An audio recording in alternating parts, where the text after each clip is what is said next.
Assalamualaikum warahmatullahi wabarakatuh. Kami dari kelompok 9. Di sini kami akan menjelaskan akuntansi dari perusahaan manufaktur. Pertama-tama perkenalkan, nama saya Farel Altera Ditya dengan NPM terakhir 188 dan dilanjut dengan teman saya. Perkenalkan, nama saya Ahmad Faiz Ferdiansyah dengan NPM terakhir 211. Perkenalkan nama saya Muhammad Nafarodi dengan NPM 214. Perkenalkan nama saya Muhammad Nafal Jafir dengan NPM terakhir 431. Perkenalkan nama saya Putra Agung Pramanarta dengan NPM akhir 192.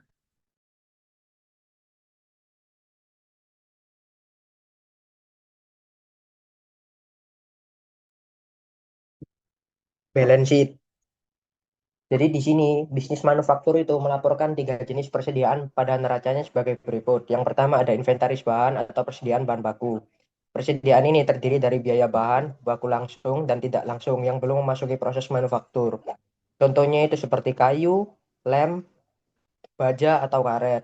Lalu yang selanjutnya ada inventaris pekerjaan dalam proses. Persediaan ini terdiri dari bahan langsung, tenaga kerja langsung, dan biaya overhead pabrik untuk produk yang telah memasuki proses manufaktur tetapi belum selesai. Lalu yang terakhir ada persediaan barang jadi. Jadi inventaris ini terdiri dari produk-produk yang telah jadi yang belum terjual. Lalu selanjutnya, gambar-gambar tersebut itu mengilustrasikan pelaporan persediaan di neraca untuk bisnis perdagangan dan manufaktur. Musik Land Stories ini hanya melaporkan persediaan barang dagangan. Sebaliknya, Legends Gitar melaporkan persediaan barang jadi, barang dalam proses, dan bahan baku. Di kedua neraca tersebut, persediaan dilaporkan di bagian aset lancar.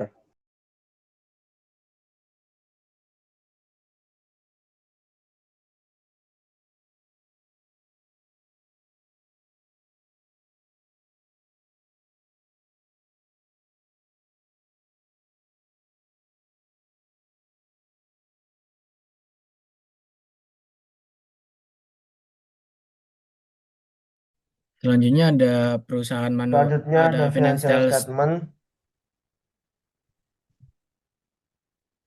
Itu perusahaan manufaktur yang memproduksi barang.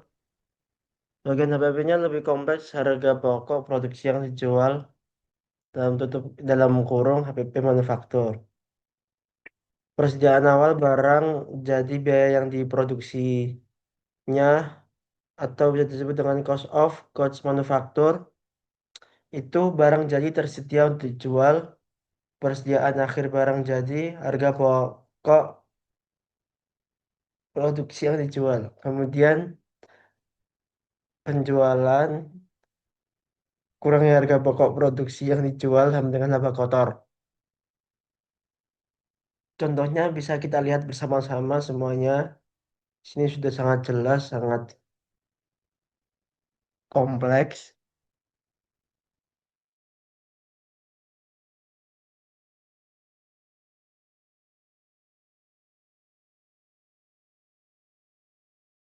Selanjutnya ada laporan harga pokok produksi yang disusun dengan menggunakan metode sebagai berikut. Yang pertama itu tentukan biaya bahan yang digunakan.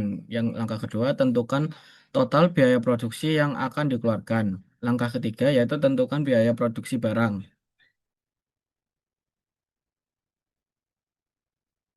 Nah, dengan menggunakan gitar, legend atau langkah-langkah untuk menentukan biaya material material yang digunakan, total biaya produksi yang dikeluarkan dan harga pokok produksi dihitung sebagai berikut.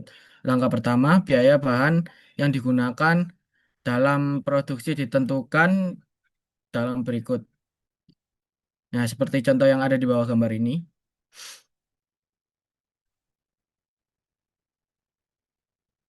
Yang ke Langkah kedua yaitu total biaya produksi yang dikeluarkan ditentukan sebagai berikut. Nah, sebagai gambar di bawah ini juga, teman-teman.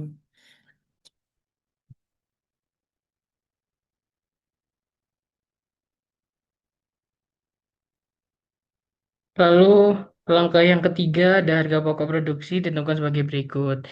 Di mana biaya barang yang diproduksi adalah 290.000 diperoleh dari total biaya produksi dikurangi 284.000 ditambah persediaan barang dalam proses awal 30.000 dikurangi persediaan barang dalam proses akhir 24.000.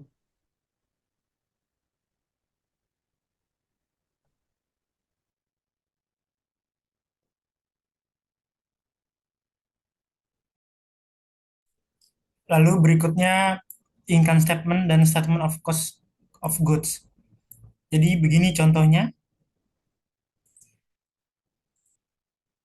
Di situ cost of good magnet sorry, masuk ke dalam statement of cost of goods manufacturer.